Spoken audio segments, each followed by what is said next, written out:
What's up, everybody? Mr. Obvious here, bringing you another video straight out of Florida.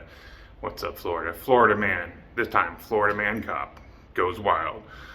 Unfortunately, the victim of this particular incident wasn't able to defend himself too much because he was in handcuffs, but needless to say, the officer involved here took excessive force, way too much.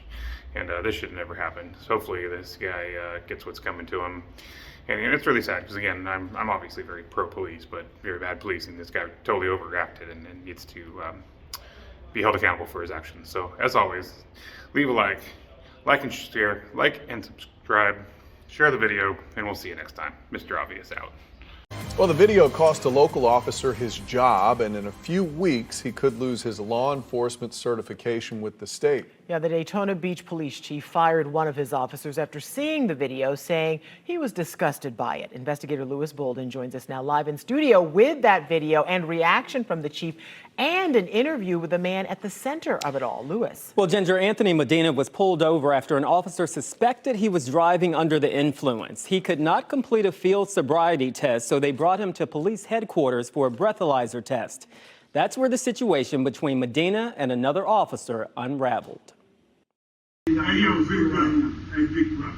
What the hell is wrong? Sit down. This is the first of 4 physical encounters between Officer Marvel Tucker and Anthony Medina. Hey, yo, my attorney. Officer Kirsten Rowland initially pulled Medina over and transported him. Officer Tucker was called into headquarters to operate the breathalyzer. As they wait for the machine, Tucker and Medina continue exchanging words. Look at me. Look at me. They're mad. Sit down. Sit down. Tucker shoves Medina against the wall and then holds his head below his waist for about 20 seconds. Kill me, motherfucker. I'm handcuffed. There's no reason for you to be violent with a person that's handcuffed. What could I possibly do handcuffed? It happened in July of 2021, and the video is just coming to light. Medina admits he was under the influence, but says Tucker's actions were excessive. I take full responsibility of my actions. But, you know, they have to also understand that they have to take responsibility for what they did to me. No, I refuse it. You know why? Because I'm being beat on. Medina refused the breathalyzer, and when they take him to the Sally Port, he approaches Tucker again. Your mother's a Get my face, dog. Use my face for, man. Don't come in my face. You understand me? Just over a minute passes, and while officers are restraining Medina and trying to switch his handcuffs, Medina then kicks Officer Tucker. Crazy man? You don't do this shit, man. Crazy? Okay. You don't do that shit. Okay. Idiot. Okay. okay.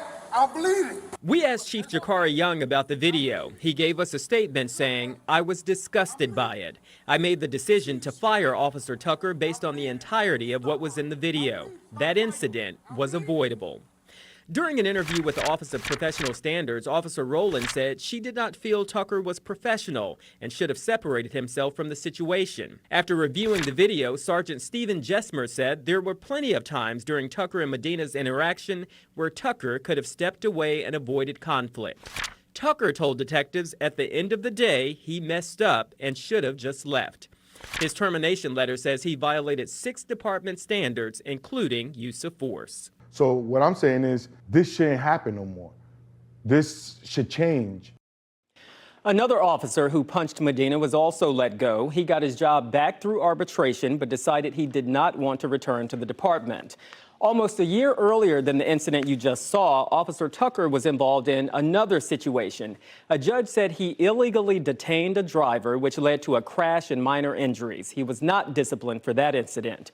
The Criminal Justice Standards and Training Commission will be deciding in a few weeks whether Tucker should be stripped of his certification. That's according to the Florida Department of Law Enforcement. Matt?